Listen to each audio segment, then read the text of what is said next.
Actes des apôtres, chapitre 21, verset 10 jusqu'au verset 15. Amen. Lisons dans le nom de Jésus-Christ. Comme nous étions là depuis plusieurs jours, un prophète nommé Agabus descendit de Judée et vint nous trouver. Il prit la ceinture de Paul, les pieds, les mains et dit: voici ce que déclare le Saint-Esprit. Voici ce que déclare le Saint-Esprit. L'homme à qui appartient cette ceinture, les Juifs les lieront de la même manière à Jérusalem.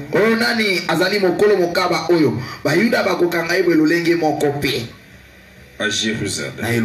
Et le livreront entre les mains des païens. Quand nous entendîmes cela, nous et ceux de l'endroit, nous prions Paul de ne pas monter à Jérusalem.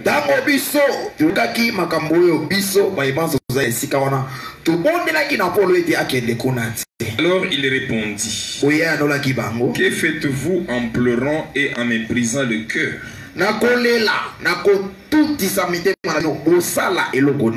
Je suis prêt non seulement à être lié, mais encore à mourir à Jérusalem pour le nom du Saint Jésus.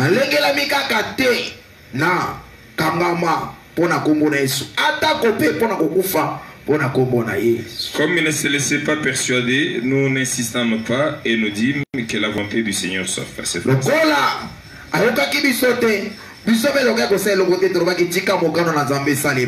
Après ces jours-là, nous fîmes nos préparatifs et nous montâmes à Jérusalem.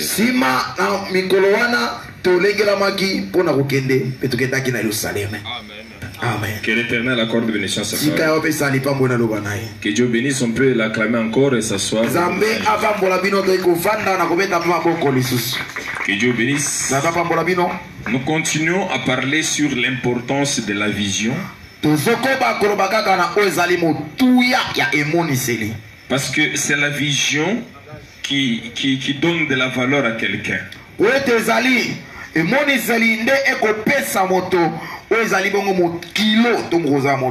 Est-ce que vous me saisissez? Alléluia. L'importance de la vision caractérise la vie d'un enfant de Dieu,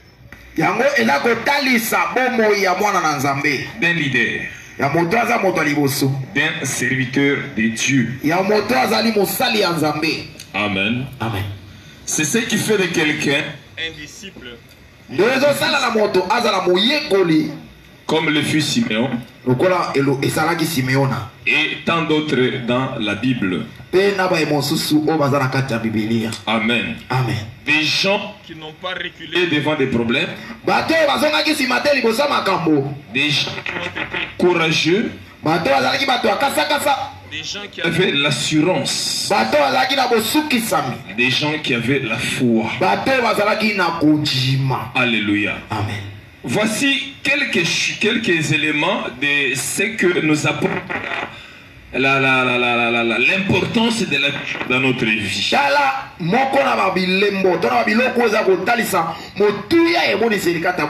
Nous avons dit la fois passée que vous devez avoir un but pour votre vie. Et c'est la vision qui donne à quelqu'un de comprendre les buts de sa vie. Je vous ai dit le dimanche passé que le but de la vision de Dieu à Abraham,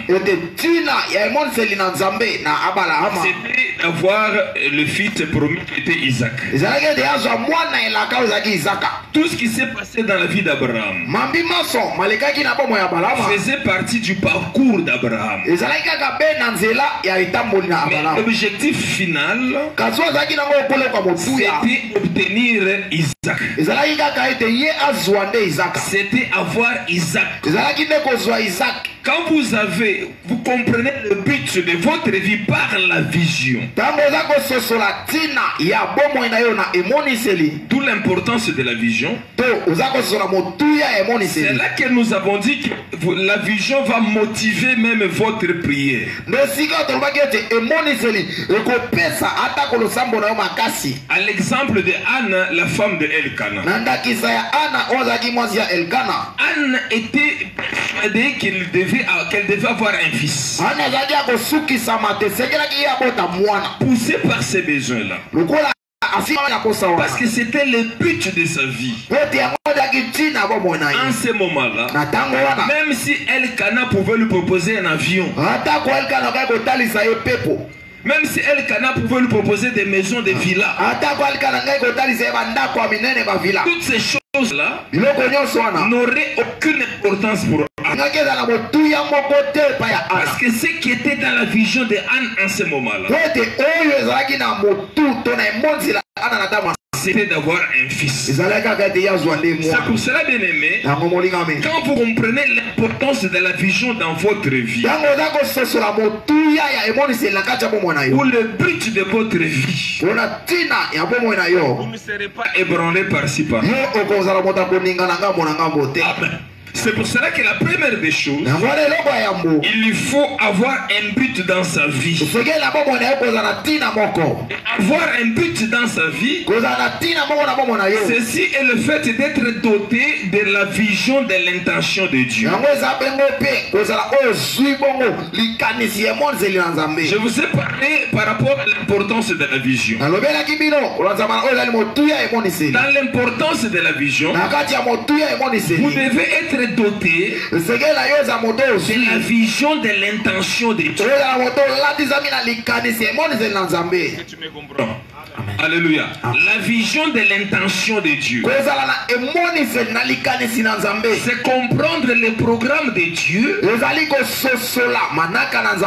projet de Dieu pour toi. Alors si tu comprends le projet de Dieu, bien aimé, tu n'iras pas à gauche ni à droite. Tu seras concentré au projet du Seigneur pour toi. Parce qu'en ce moment-là, tu es doté de la vision de l'intention de Dieu. Autrement dit, cela veut dire tu comprends ce que Dieu veut réellement pour toi. Tu comprends la volonté de Dieu pour toi. Alors, lorsqu'on est doté de la vision de l'intention de Dieu, au point que notre vie y est liée étroitement, en ce moment-là, ce ne sont pas tes pensées qui vont compter, ce ne sont pas tes sentiments qui vont compter. Tu dois être lié au but de l'intention de Dieu. Alléluia. Et à ce moment-là, il y aura l'assurance, la conviction, c'est-à-dire la foi. C'est à partir de ce moment-là que tu pourras dire aux gens que j'ai la foi. Les gens pensent qu'ils ont la foi, mais n'en ont pas. Pour un petit rien, ils lâchent. Tu sais pourquoi? Il n'est pas doté de la vision de l'intention de Dieu. Parce que la vision de Dieu est liée à son but. De ses promesses. Dieu ne peut pas accomplir ses promesses dans ta vie sans toi-même. Toi, tu dois participer. Alléluia. C'est pour cela que lorsque on a les promesses de Dieu, ce qui compte, c'est la puissance de Dieu. La puissance de Dieu nous réveille. C'est ce que l'apôtre Pierre dit. Comme sa divine puissance nous a donné tout ce qui contribue à la vie. et à la piété. Est-ce que vous comprenez? La divine puissance de Dieu nous donne ce qui contribue à la vie et à la piété au moyen de sa connaissance et de ses promesses. Amen. C'est-à-dire qu'on ne peut pas marcher dans la vision de Dieu sans être lié à la divinité. Et on ne peut pas le faire soi-même. C'est la puissance de Dieu qui nous donne ce qui contribue à la vie et à la piété. C'est ce qui fera que nous puissions marcher selon Dieu pour que les promesses de Dieu s'accomplissent dans notre vie. Vous me saisissez? Que Dieu bénisse encore. Alléluia. Alléluia. Alors l'apôtre Paul avait un but dans sa vie. Contrairement à beaucoup de gens qui se disent serviteurs de Dieu. Aujourd'hui, il y a beaucoup de serviteurs de Dieu qui n'ont pas de vision. Pourquoi ils n'ont pas de vision? Parce qu'ils n'ont pas de but dans leur vie. Ils ne savent pas ce qu'ils sont en train de poursuivre. Malgré les prophéties, malgré les intentions des gens, l'apôtre Paul ne s'était pas laissé décourager. Il avait un but dans sa vie. Tu sais pourquoi tu changes souvent? Tu changes souvent parce que il y a des gens qui viennent te proposer d'inculquer leurs pensées. Jusqu'à quand tu vas attendre? Jusqu'à quand tu vas prier? Jusqu'à quand tu vas marcher comme ça? Tu ne vois pas que tu as entendu longtemps et il n'y a aucun résultat. Amen. La même chose comme la femme de Job qui voulait décourager Job parce que Job avait des problèmes dans sa vie. Dans la vie, bien-aimée, chacun a son opinion. Lorsque toi tu es lié au but de la vision, de l'intention de Dieu, la vie est liée à ça. Tu ne regarderas pas ce qui se passe autour de toi parce que tu sais en qui tu as cru. Et tu sais qu'il est capable d'accomplir ce qu'il t'a promis. En ce moment-là, tout le découragement des gens, toute décision des gens ne viendront pas t'ébranler. C'est la même chose avec l'apôtre Paul. Malgré les prophéties, ils sont arrivés chez un certain Agabus, et c'est Philippe plutôt. Un certain prophète Agabus est venu. Il a pris la ceinture de Paul. Il s'est lié les pieds et les mains. Il a prophétisé. Il a dit l'homme à qui appartient cette ceinture, voilà comment est-ce qu'on va les lier à Jérusalem. Alors les gens qui étaient autour, ils étaient pris par les sentiments. Paul connaissait très bien sa vision. Il devait témoigner de Christ jusqu'à Jérusalem. Amen. Il devait faire ce travail-là malgré les obstacles, malgré les dangers. Mais le prophète n'a pas dit de fausseté. Il a dit des vraies choses, mais sans savoir que les souffrances faisaient partie de la vie de Paul. Je veux que vous me compreniez ici. Alléluia. Les sentiments bien-aimés peuvent vous dévier de la volonté de Dieu. C'est ce qui est arrivé aussi à Abraham. Tellement qu'il attendait le fils de la le fils ne venait pas jusqu'au point que sa femme Sarah, elle a dit à Abraham, jusqu'à quand attendras-tu? Agar, fais avec elle plutôt Abraham a fait cela. Ce n'était pas dans la volonté de Dieu. C'est pour cela que Dieu revenait pour le rappeler que mon but à moi, c'est que tu es un enfant Que Dieu te bénisse. Mais pour l'apôtre Paul, il devait arriver à Jérusalem. Non seulement à Jérusalem, il devait même aller témoigner jusqu'à Rome. Le Saint-Esprit le rappelait déjà. Que dans ton parcours, voilà, il y aura des dangers. Il y aura des dangers. Mais le prophète Agabus, lui n'était pas dans la vision de Paul. Il a eu la révélation. C'est l'homme qui était prophète. C'est vrai que Paul allait être arrêté. Et pourtant cela faisait partie de sa marche. Il a donné la vision. Il a donné la prophétie. Les gens qui étaient autour de Paul, ils ont voulu manifester leur attachement, leur amour à Paul, en persuadant Paul de ne pas aller à Jérusalem. Luc ici dit quoi? Il dit nous prions Paul. Alléluia. Nous l'avons supplié pour qu'il n'aille pas à Jérusalem et qu'il n'aille pas souffrir selon la vision. Paul, qu'il connaissait le but de sa vie, il ne s'est pas laissé décourager. Voilà l'attitude d'un grand leader. La même chose avec le Saint Jésus. Il disait aux apôtres, il faut que je aille à Jérusalem. Et à Jérusalem, on va m'arrêter, on va me crucifier, on va me faire mourir. Directement l'apôtre Pierre qui dit, à Dieu ne plaise, cela n'est arrivé pas. Mais qu'est-ce que Jésus a répondu à Pierre? Il dit, éloigne de moi Satan.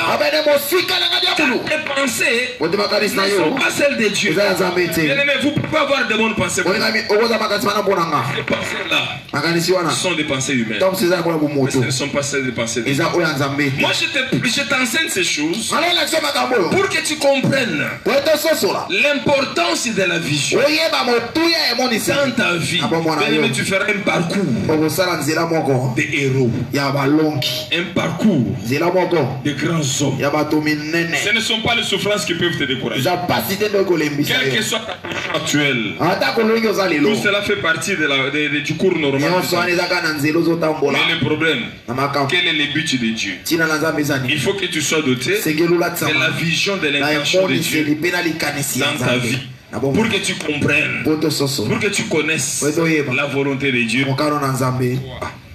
Acclamons pour le Seigneur. Alléluia. Alléluia.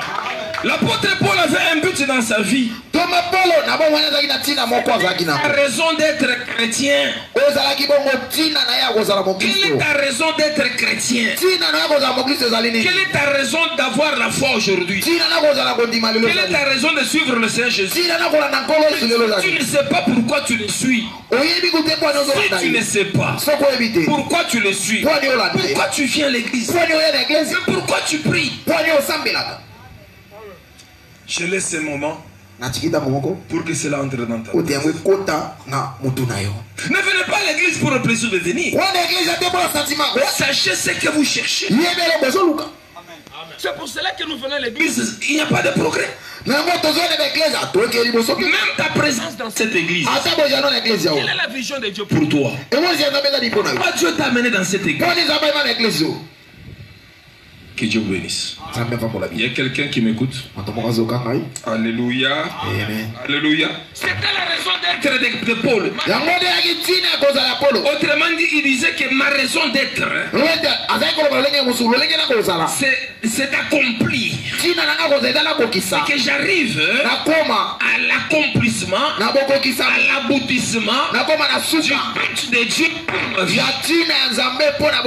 C'est en ce moment-là que dans le ciel, tu auras ta récompense. Ce n'est pas parce que je venais à l'église. Tu auras ta récompense si tu connais les buts de Dieu. Que Dieu te bénisse. L'objectif, vous devez avoir un but. Quelle est votre vision? Quelle est votre vision pour votre vie, pour cette église? Parce que Dieu ne t'a pas amené dans cette église pour rien. Il y a quelque chose pour laquelle Dieu t'a placé dans cette église. Alléluia. Amen. Que Dieu soit loué. Parce qu'il dit dans Actes ici, Actes des Apôtres, chapitre 20, verset 24. L'apôtre Paul dit ceci: mais je ne fais pour moi aucun cas de ma vie. Je ne fais aucun cas de ma vie comme si elle m'était précieuse, pourvu que j'accomplisse ma course avec joie et le ministère que j'ai reçu du Seigneur Jésus, d'annoncer la bonne nouvelle de la grâce de Dieu. Alléluia. Il dit: je ne fais aucun cas de ma vie comme si elle m'était précieuse. C'est-à-dire, même sa propre vie, l'apôtre Paul était prêt à la haïr à cause de Dieu, pour accomplir le message. Toi, tu aimes beaucoup ta vie. C'est pour cela que tu ne te donnes pas. Que le Saint-Esprit puisse t'enseigner davantage. Alléluia. Plus que ce que moi je t'enseigne. Donc, quand vous avez un but dans votre vie, cela produit la conviction. Serviteur de Dieu, écoutez-moi. Cela produit la conviction.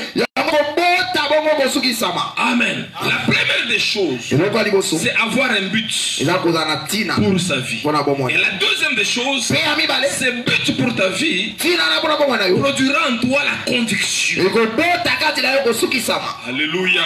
Et c'est cette conviction-là qui devient votre vie. Amen. C'est que votre vie devient cette conviction produite par le but de ta vie. Tu ne seras pas emporté à tout vent de doctrine. Tu ne seras pas découragé par les gens. Tu n'écouteras pas les mauvais conseils. Parce que tu sauras, tu seras convaincu de ce que tu es en train de chercher. Personne ne viendra te décourager. Personne ne viendra te dévier. Parce que tu seras convaincu du but de ta vie selon la vision de Dieu. Parce que en toi, tu es doté de la vision de l'intention de Dieu. Que Dieu te bénisse encore. Alléluia. Alléluia. La conviction de Paul, c'était de servir le Seigneur Jésus. C'était ça sa conviction. Il pouvait dormir affamé, mais lui, il devait servir le Seigneur Jésus. Mais je te pose la question: quelle est ta conviction? Tel que tu es assis là-bas, quelle est ta conviction dans le Seigneur? Vous voyez que quand vous regardez les gens n'ont pas de conviction. Les gens n'ont pas de but. C'est pour ça qu'au début je vous disais que même les serviteurs de Dieu, ils se disent serviteurs de Dieu, mais ils n'ont aucune vision. Il n'est convaincu de rien. Il ne sait pas ce qu'il cherche.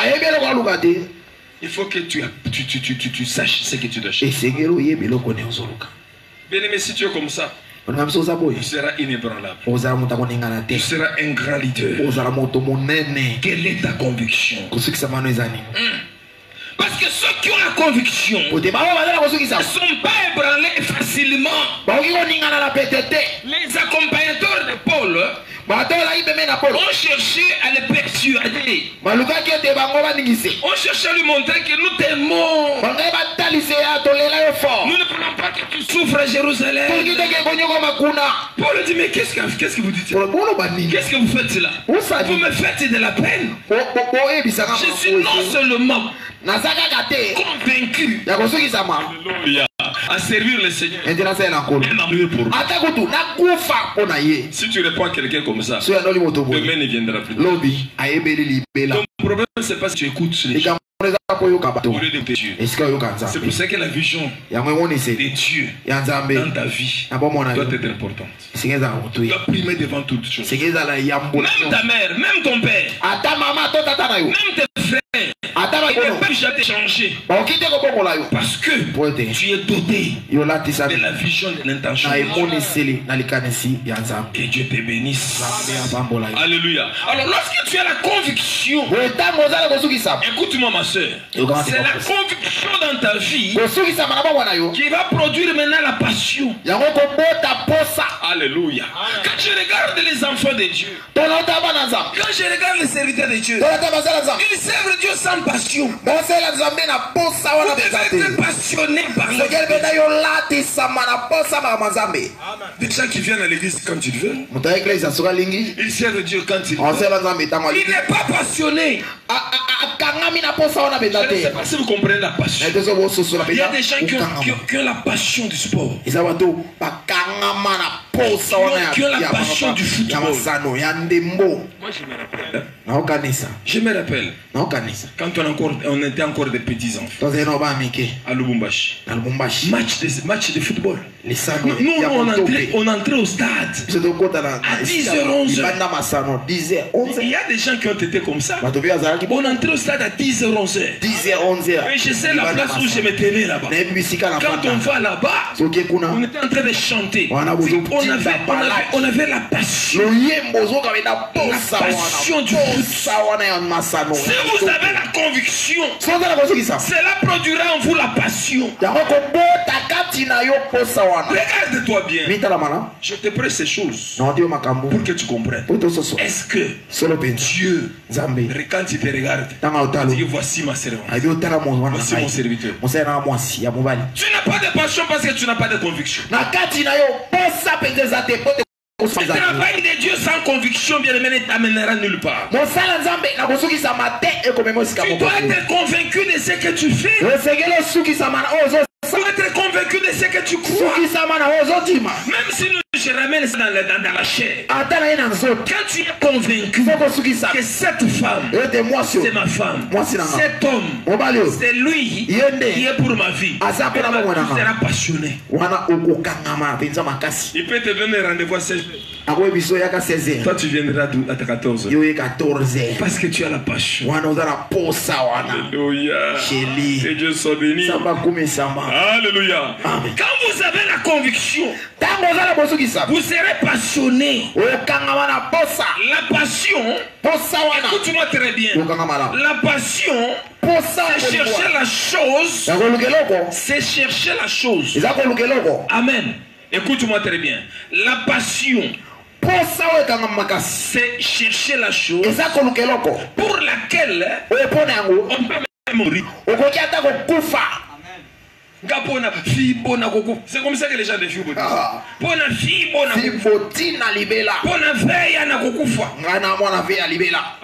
Alléluia. La passion, c'est chercher la chose pour laquelle on peut même mourir. C'est pour cela qu'on interdit à une jeune fille sa relation avec un tel homme. Vous allez voir si elle est vraiment passionnée. Ça peut la pousser à se suicider. C'est ça la passion. Avez-vous la passion du Seigneur? La passion, chercher la chose pour laquelle on peut même mourir. C'est ce que l'apôtre Paul répond à ces gens au verset 13 des Actes 21 que nous venons de lire. Au verset 13 il dit quoi? Alors l'apôtre Paul, il répondit: que faites-vous en pleurant et en me brisant le cœur? En pleurant et me brisant le cœur. Je suis prêt. C'est comme ça dans ta Bible. Il dit: je suis prêt non seulement à être lié, mais encore à mourir à Jérusalem pour le nom du Seigneur. Pour Jésus, je suis prêt à mourir. C'est ça la passion. Acclamons pour le Seigneur. Il t'est déjà arrivé, n'est-ce pas? C'était déjà arrivé, n'est-ce pas, ma soeur Mado? Pour mon mec, en tout cas, je vais mourir. Que Dieu soit loué. Je dis aux gens qui ont la passion. C'est comme ça qu'ils disent. C'est dans ce moment-là, bien aimé dans le Seigneur. Si tu as la passion de Dieu, tu vas prier avec passion. Tu vas aimer Dieu avec passion. C'est là où l'Écriture dit, tu aimeras ton Dieu de tout ton cœur, de toute ton âme et de toute ta force. Ça s'appelle la passion. Et quand tu aimes Dieu comme ça, c'est l'amour de Dieu qui va te motiver. Comme l'apôtre Paul dit dans Corinthiens, l'amour du Christ nous presse. L'amour du Christ nous presse. Que l'amour de Christ te presse. Si tu as la compassion de Dieu, il y a des gens qui restent chez eux à la maison les jours de prière. Il est là à la maison. Il regarde son match. Il regarde sa série. Amen. Il est là tranquillement. Alors que les gens sont en train de... Alléluia. La passion de la compassion des gens. Pour ça, il y a bateau. La passion de la compassion. Pour ça, il y a mawa ya bateau. Amen. Parce que la passion donne la compassion. Alléluia. Serviteur de Dieu, écoutez. Si tu as la passion de Dieu, cette passion te donnera la compassion des gens. Parce qu'il y a des serviteurs de Dieu bien-aimés, ils n'ont pas la compassion des gens. Jésus avait la compassion des gens jusqu'à les nourrir. Amen. Amen. On peut t'appeler à 0 heure. Tu as la compassion des gens. Parce qu'il y a des serviteurs de Dieu qui n'hésitent même pas leurs fidèles. Ils choisissent les gens à visiter. Celui-là ne me donnera rien. Même s'il souffre qu'il met, il n'apporte rien dans l'église. Tu n'as pas la compassion des gens parce que tu n'as pas la passion des gens. Parce que les gens qui ont la compassion, ou plutôt qui ont la passion, sont ceux-là qui se sacrifient. Est-ce qu'on me comprend? Alléluia. La passion te donnera la compassion. Et cette passion, si tu l'as, c'est ce qui pousse les gens à se sacrifier. Est-ce que tu peux te sacrifier pour Dieu? Est-ce que tu peux te sacrifier pour les enfants? Tu ne peux le faire que si tu as la passion. La passion de suivre de Dieu, de suivre Dieu et même de mourir pour Dieu. À Christ. Parce que l'Écriture dit que c'est lui qui a payé le plus grand prix. Il avait la passion de Dieu. Il avait la passion de Dieu. Et cette passion l'a poussé, lui a donné la compassion de Dieu. C'est ce qui a fait que Christ était prêt à se sacrifier. Il s'est sacrifié pour toi. Seul et l'unique qui a payé le plus grand prix, le plus élevé. Alléluia. Mais là, quand vous avez la passion, cela va produire en vous quelque chose. Que Dieu te bénisse, pasteur. Que Dieu te bénisse, Blanchard. Quand vous avez la passion, cela va produire en vous l'inspiration. Voilà pourquoi beaucoup de gens ne sont pas inspirés. Si tu as la passion, tu seras inspiré. C'est ça le responsable. Un leader qui a la vision, la passion de la responsabilité que Dieu lui a donnée, il est toujours inspiré. Pourquoi les mamans trouvent toujours un moyen de nourrir leurs enfants? Même si elle dit plutôt 2000 francs, elle fera tout le nécessaire. Et c'est là parce qu'elle a la passion. Cette passion-là c'est ce qui produit en elle l'inspiration. Je parle aux responsables. Si tu es responsable, tu dis Amen. Si tu es responsable, dis Amen. Les mamans qui ont la passion, elles font tout pour que tout se passe bien. Elles ont l'inspiration. Elles proposent au mari. Avec ça, on peut faire ça, on peut faire ça, on peut faire ça. Ce n'est pas les mamans qui, parce qu'elle n'a aucune passion, elle ne sait pas se sacrifier pour quelqu'un. Les gens répondent aux autres, Christ est mort pour nous. Je ne peux pas me sacrifier pour toi. Moi, je ne peux pas me sacrifier pour toi. Quand vous avez l'inspiration, bien aimé, la passion produit pour l'inspiration. Et quand vous avez l'inspiration, écoute-moi très bien, vous allez inspirer les autres. Acclamons très fort pour le Seigneur. Quand vous avez l'inspiration, vous allez inspirer aussi les autres. Que Dieu te bénisse. Vous inspirez qui dans votre vie? La question que je te pose, qui est-ce que vous inspirez? Qui vous suit? Amen. Dans votre ministère, il sait que vous avez quelque chose. C'est ça le leadership. Le leadership, c'est cela. Le ministère, c'est comme une mangue pourrie. Vous prenez la mangue pourrie, vous la jetez, 5 minutes après, vous verrez les mouches venir. Quand vous avez l'inspiration, vous inspirerez aussi les autres. Les autres seront inspirés par toi.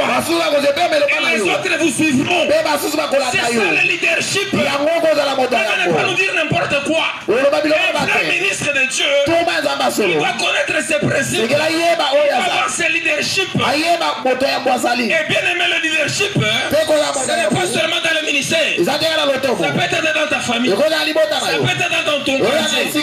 Ça peut être à l'école. Ça peut être partout. Il y a des gens qui inspirent les autres. Chaque fois quand ils les autres les suivent. Les autres s'inspirent de lui. Quel exemple vous donnez? Dans le quartier, on ne t'appelle pas maman pasteur.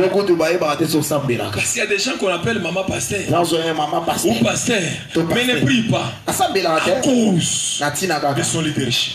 Et ce leadership-là, il est composé de tous les principes que je suis en train de dire. Que Dieu te bénisse encore. Qui vous suit dans votre vie?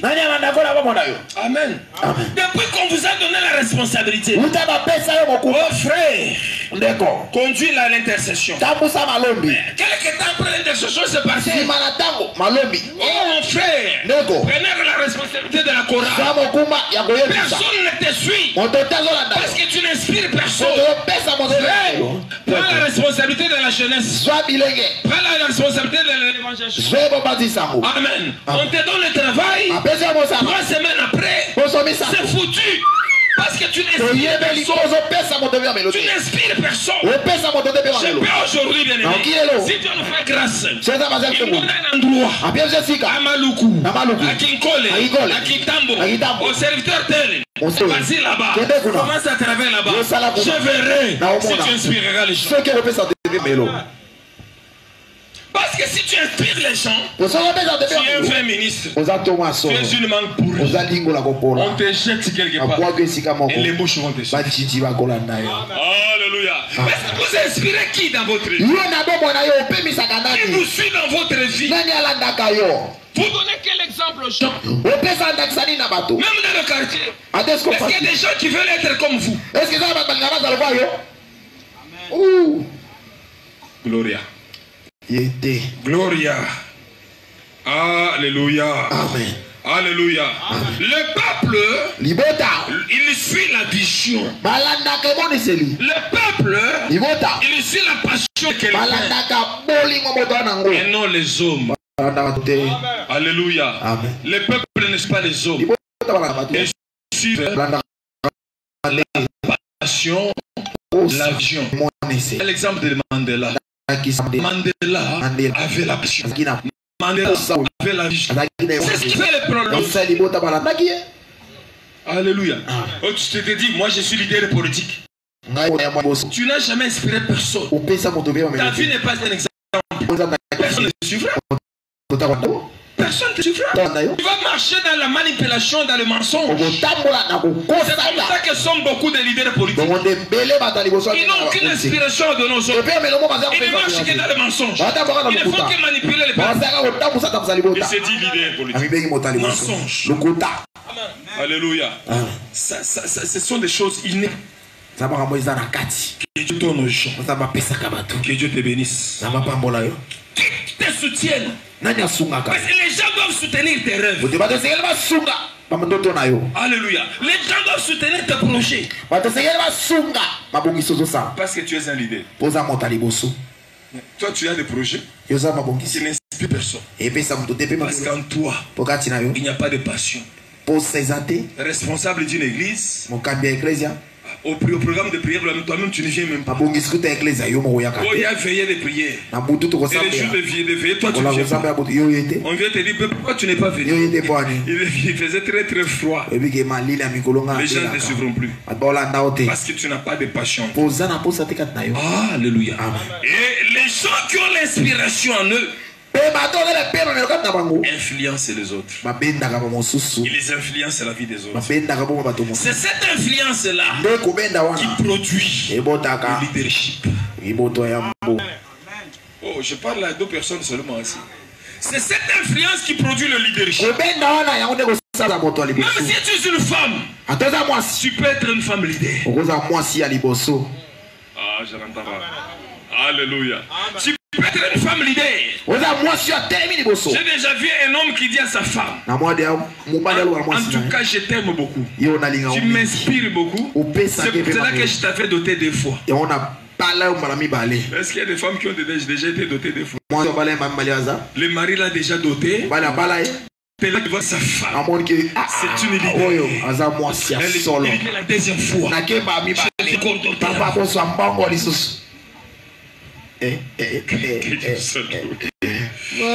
Alléluia. C'est cette influence qui produit le leadership. Bien-aimé, je vais conclure en te disant ça. Si tu n'as pas de but dans ta vie, tu ne vis pas. Amen. Tu m'as entendu? Si tu n'as pas de but dans ta vie, tu ne vis pas. Mais tu existes. Tu existes. Mais tu ne vis pas. Pour vivre, avoir un... Il y a des gens qui existent, mais qui ne vivent pas. Simplement parce qu'ils n'ont pas de but. Est-ce que tu m'as compris? Si tu n'as pas de but, tu ne vis pas. Tu existes. Que Dieu soit loué. Alléluia.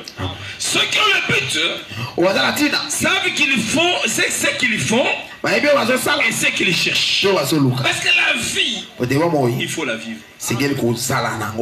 Voilà la réalité de la foi. La révélation.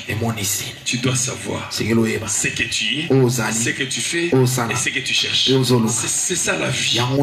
Mais si tu n'as rien en toi, tu es comme un fou. Le fou ne vit pas, il existe. Il ne sait pas où il va. Il ne sait pas où il va dormir. Quand on a un but, on aura un programme pour sa vie. On aura un projet, un programme. Mais quand je pose des questions, qui a un projet pour sa vie? Il y en a qui n'ont pas de projet. Parce que je me souviens, serviteur de Dieu qui était venu dans notre église quand on était sur la Kaya. Tu vois quelqu'un qui entre dans le bureau.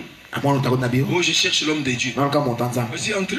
On a commencé à parler. Je lui ai posé une question. Quelle est votre vision? Vous savez la réponse? Il m'avait dit ma vision. Aller au Gabon. J'ai posé la question, sa vision au temps de ministère. Je vais aller au Gabon.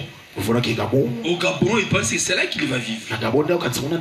C'est pour cela, même le mariage, même le travail, si tu n'as pas de but, ça ne sera une vie. Est-ce qu'il y a quelqu'un qui m'a écouté ça? Amen. Alléluia. Si tu n'as pas de but, tu ne vis pas. Mais tu existes. Parce que la vie, il faut la vivre. C'est ça la réalité de la foi.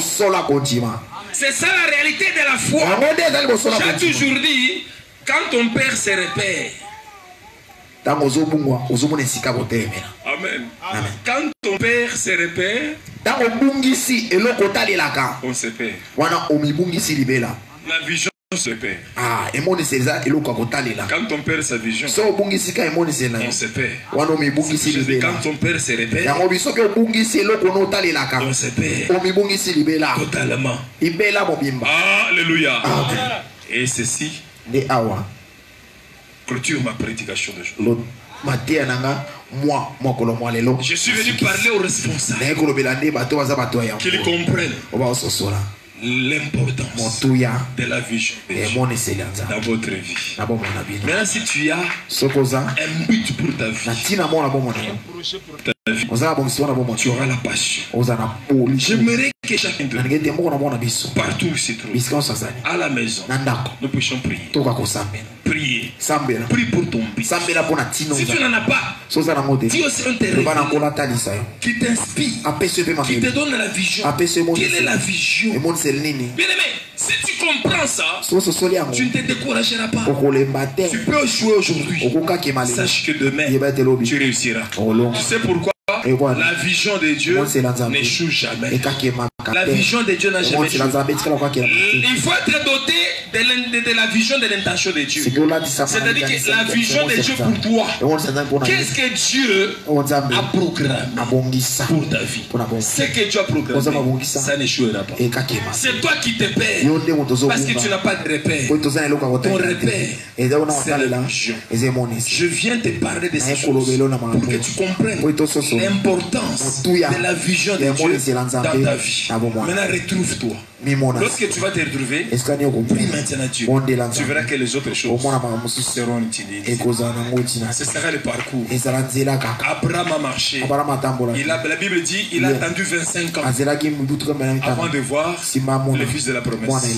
Jacob a passé 21 ans au désert avant d'entrer dans la possession. Toi aussi, tu peux passer 10 ans, 5 ans, mais si tu ne comprends pas, tu vas tourner. Mais aujourd'hui, je te parle pour que tu comprennes quel est le but de ta vie. Prions le Seigneur. Partout où tu es.